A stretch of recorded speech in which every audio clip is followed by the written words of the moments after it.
नमस्कार दोस्तों, आप सभी का स्वागत है मेरे YouTube चैनल सैफ्रन ट्रैवल में। आशा है आप सभी लोग स्वस्थ होंगे, सकुशल होंगे और आप सभी के लिए मंगल कामनाओं के साथ चलिए शुरू करते हैं आज का एपिसोड, जो बेस्ड है मुद्रा लोन के अगले भाग में, जिसमें हम जानेंगे कि मुद्रा लोन को कैसे फिजिकल फॉर्म देके मतलब कैसे अप्लाई करना है, किस बैंक से आप इस लोन को पा सकते हैं, कैसे पा सकते हैं, आप ऑनलाइन कैसे अप्लाई कर सकते हैं, आवेदन कैसे दे सकते हैं।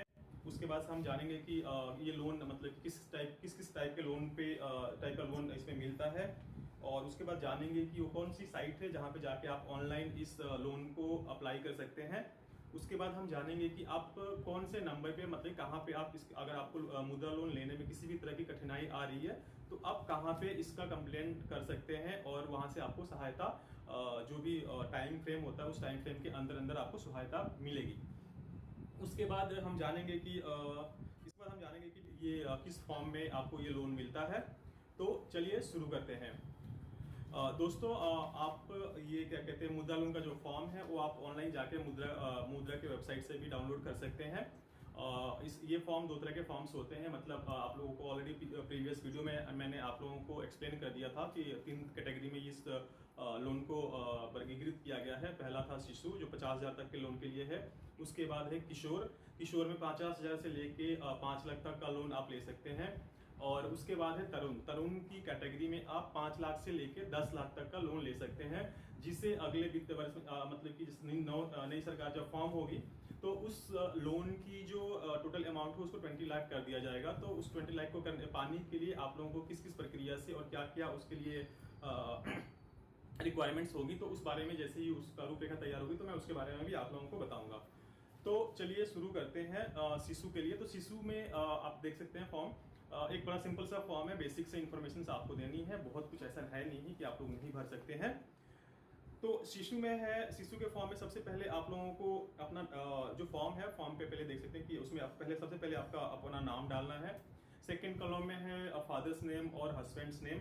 उसके बाद आ जाता है कॉन्स्टिट्यूशन, जो आपकी जो भी आप बिजनेस शुरू करना चाहते हैं वो क्या है, इंडिविजुअल है, ज्वाइंटली किसी के साथ है, प्रोप्राइटरशिप है, पार्टनरशिप है या अदर्स है, तो ये आपको सिलेक्ट करना है। उसके बाद से आपको अपना रेसिडेंशियल एड्रेस, यानी कि आपका जो एड्रेस है घर पे जहाँ पे आप रहते हैं उसका एड्रेस देना है। उसके बाद से है बिजनेस एड्रेस, आपका बिजनेस जहाँ पे भी है उसका एड्रेस आपको डालना है। अगर घर से आप काम करते हैं तो आपको घर का एड्रेस ही डालना है। उसके बाद आपको डालना है अपना डेट ऑफ बर्थ। उसके बाद आपको डालना है अपना सेक्स, कि आप मेल है फीमेल है, बहुत बेसिक जानकारी आप लोगों को देनी है, बहुत कुछ है नहीं इसमें। उसके बाद आपको देना है एजुकेशनल क्वालिफिकेशन, आप अनपढ़ हैं, अप टू 10th तक हैं, 12th किया है, ग्रेजुएशन किया है, या आप कोई प्रोफेशनल डिग्री आपने ली हुई है। तो ये उसके बाद से आपको जो है उसके बाद वाला जो कॉलम है वो केवाईसी डॉक्यूमेंट्स का है। केवाईसी डॉक्यूमेंट्स के बारे में भी मैंने प्रीवियस वीडियो में बड़े डिटेल में आप लोगों को बताया है। तो उसमें वही सारी हैं, जैसे पैन कार्ड हो गया, वोटर आईडी कार्ड हो गया, आपका पासपोर्ट हो गया, ड्राइविंग लाइसेंस हो गई, इस तरह की आपको कुछ एड्रेस प्रूफ में देना है। उसके बाद से आ जाते हैं आपको अपना बेसिक जैसे कि टेलीफोन नंबर आपको देना है, अपना मोबाइल नंबर देना है, और ईमेल आईडी आपको उस फॉर्म में फिल करना है।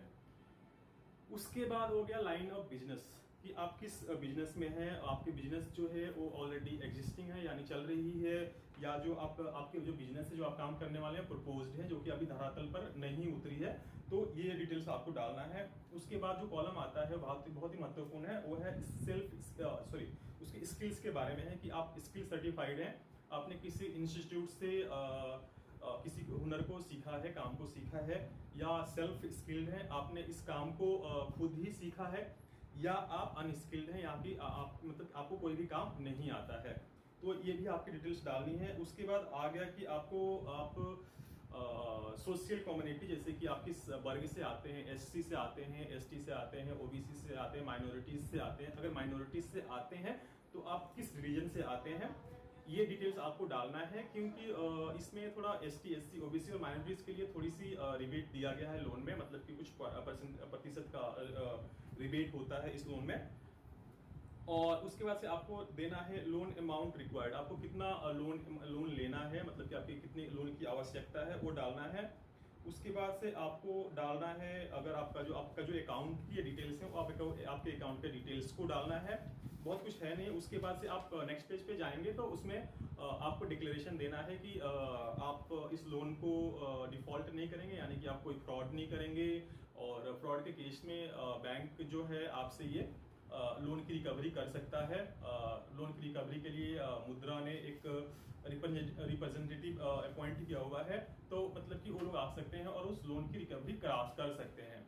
तो ये तो हो गई शिशु के लिए, जो कि 50,000 तक के लोन के लिए ये फॉर्म है, बड़ा बेसिक सा है। उसके बाद हम आ जाते हैं तरुण वाले फॉर्म पे।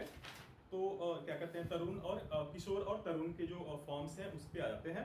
तो उसमें भी बहुत ज़्यादा तो है नहीं, उसमें बहुत ही बेसिक सी इन्फॉर्मेशन आप लोगों को देनी है। सबसे पहले ऊपर जो है ऑफिस यूज के लिए, ऑफिस के इस्तेमाल के लिए है। उसके बाद आप नीचे आते हैं, उसके मतलब कि ए में तो ऑफिस यूज है, बी में आप नीचे आते हैं तो आपको डालना है नेम ऑफ इंटरप्राइजेज, मतलब कि आपकी जो भी कंपनी है, जो फॉर्म है, जिस नाम से है उसका डिटेल डालना है। उसके बाद करेंट बिजनेस एड्रेस, यानी कि जो अभी तत्कालीन आपका जो भी बिजनेस है जहाँ पे आप कर रहे हैं उनका एड्रेस डालना है विद पोस्टल पिन कोड। उसके बाद से आपका जो बिजनेस है उसमें आप जो आपका जो जहाँ पे आपका बिजनेस चल रहा है वो रेंटेड है या सेल्फ ऑन्ड है, ये डिटेल डालना है। उसके बाद वही आपको टेलीफोन नंबर, अपना ईमेल एड्रेस और अपना मोबाइल नंबर डालना है। उसके बाद हम आते हैं कि फिर से वही है कि आपका जो बिजनेस है वो एग्जिस्टिंग है, एग्जिस्ट कर रहा है या प्रपोज्ड है, मतलब कि आप उस प्लान को करने वाले हैं।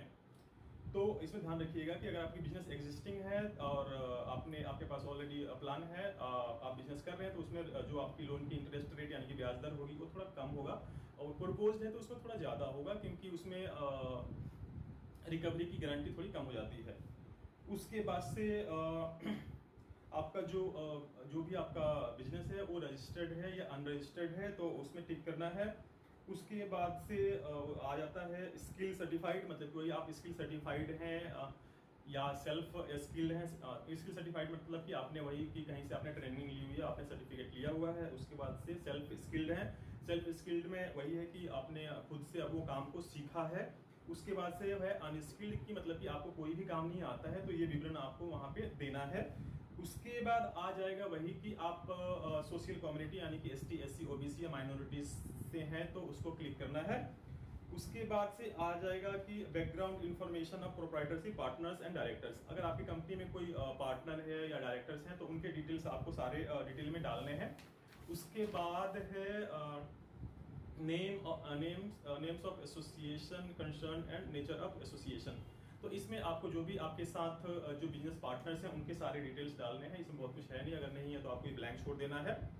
उसके बाद आपकी आप जो लोन लेना चाहते हैं, उसके बाद आ जाता है कि आप कितने का लोन लेना चाहते हैं, और जो पैसा आप यूज करेंगे वो किस चीज़ के लिए यूज करेंगे। आप रॉ मटेरियल्स खरीदेंगे या उस लोन को आप सैलरीज में यूज करेंगे, तो मतलब या कोई मशीनरी आप खरीदने वाले हैं, उसको डिटेल्स आपको देना पड़ेगा वहाँ पे कि आप, और ये मशीनरी आप कहाँ से खरीदने वाले हैं, इसके भी डिटेल्स आपको वहाँ पे देनी पड़ेगी, यही है।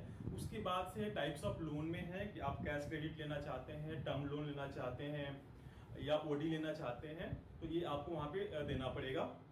उसके बाद से आ जाता है वर्किंग कैपिटल, मतलब कि वही है फिर टाइप्स ऑफ लोन, मतलब कि उसके बाद फिर से आपको ये डिटेल ये भी देनी पड़ेगी कि आपने अगर एग्जिस्टिंग बिजनेस है, आप बिजनेस कर रहे हैं, तो प्रीवियस जो पहले 2 साल का जो आपका सेल्स है और जो आपकी प्रॉफिट है वो दिखानी पड़ेगी। और जो करंट ईयर में आप कितना प्रॉफिट करके देंगे, आपका प्रपोज्ड प्रॉफिट कितना है वो आपको देना पड़ेगा। और उसके बाद से अगले 1 साल में आप कितना अपने बिजनेस को ग्रो देखता हुआ चाहते हैं, तो मतलब कि उसमें आप कितना आप देखते हैं कि ये बिजनेस ग्रो करेगा, तो ये डिटेल्स हैं। उसके बाद से फिर आपको वही डिक्लेरेशन देना है कि जो डिक्लेरेशन वाला पेज आ जाता है कि उसमें डिक्लेरेशन देना है कि आप इसको वही फ्रॉड नहीं करेंगे। आप जो भी RBI या मुद्रा बैंक के द्वारा जो भी रिप्रेजेंटेटिव होंगे वो रिकवरी आपके घर से वो कर सकते हैं। उसके बाद से ये था कि हम ऑनलाइन कैसे अप्लाई कर सकते हैं। तो ऑनलाइन अप्लाई करने के लिए भी जो सेम टू सेम जो मैंने बताए थे वही विवरण आपको वहां पे भी देना है। तो उसके लिए एक वेबसाइट है www.udyamimitra.com, www.udyamimitra.in, com नहीं है, .in है, त्रुटि के लिए खेद है। तो ये जो साइट है आप वहाँ पे जाके वहाँ पे ऑनलाइन फिल कर सकते हैं। आपको सारी डिटेल्स देने पड़ेंगे, आपको ID पासवर्ड बनाना पड़ेगा और OTP आएगा, तो आपको वहाँ पे जाके सब कुछ डालना पड़ेगा। तो इजी है, आसान, बहुत ही इजी है। और दूसरी बात मैं आप लोगों को बता दूं कि आपको इस लोन को पाने में किसी भी तरह की समस्या आती है, उसका भी समाधान है। उसका टोल फ्री नंबर है 1800-180-1111। इस पे आप कॉल करके अपना जो भी प्रॉब्लम आ रही है आप उनको बता सकते हैं। जो टाइम फ्रेम है उस टाइम फ्रेम के अंदर ही आप लोगों को इसका जवाब मिलेगा। और दूसरा नंबर है 1800-1111-0001। तो इस पे आप कॉल करके आप जो भी आपको दिक्कत या परेशानी आ रही है आप वहाँ उसका निवारण वहां से पा सकते हैं। उसके बाद आता है कि जो भी आपकी लोन की जो कैपेसिटी होगी उसके लिए आपको एक डेबिट कार्ड दिया जाएगा। डेबिट कार्ड में आप उसको कोई सामान जैसे कि नॉर्मल से जो आपके पास कार्ड होते हैं वैसे ही आप उसको इस्तेमाल कर सकते हैं, यूजेस कर सकते हैं और उससे आप परचेज कर सकते हैं। आपकी मशीनरी जो भी होगी परचेज कर सकते हैं या एटीएम से पैसे भी निकाल सकते हैं। दोस्तों इस अंक में हमने जाना कि आप मुद्रा लोन कैसे अप्लाई कर सकते हैं, ऑनलाइन या ऑफलाइन, और आप कहाँ पे इसकी शिकायत दर्ज कर सकते हैं अगर किसी तरह की आपकी डिफिकल्टीज आती हैं, किस तरह की समस्या आपको उत्पन्न होती है इस लोन को पाने के लिए। तो आशा है आप सभी लोगों को इस वीडियो को एंजॉय कर रहे हैं। अगर एंजॉय कर रहे हैं तो कृपया आप लोगों से फिर से अनुरोध है, लाइक कीजिए, कमेंट्स कीजिए, सब्सक्राइब करना ना भूलें और बेल आइकन को भी दबाइए ताकि आप लोगों को नोटिफिकेशन जब भी मैं कोई वीडियो डालूं तो आप लोगों को नोटिफिकेशन सबसे पहले मिले और आप लोग देख पाए मेरी वीडियोस को। तो इसी आशा के साथ कि आप लोग मेरी वीडियोस को एंजॉय कर रहे हैं। आप लोगों से मिलता हूं अगले अंक में जहां पे मैं कुछ सक्सेस स्टोरीज लेके आऊंगा। तब तक के लिए बहुत बहुत धन्यवाद। जय श्री राम।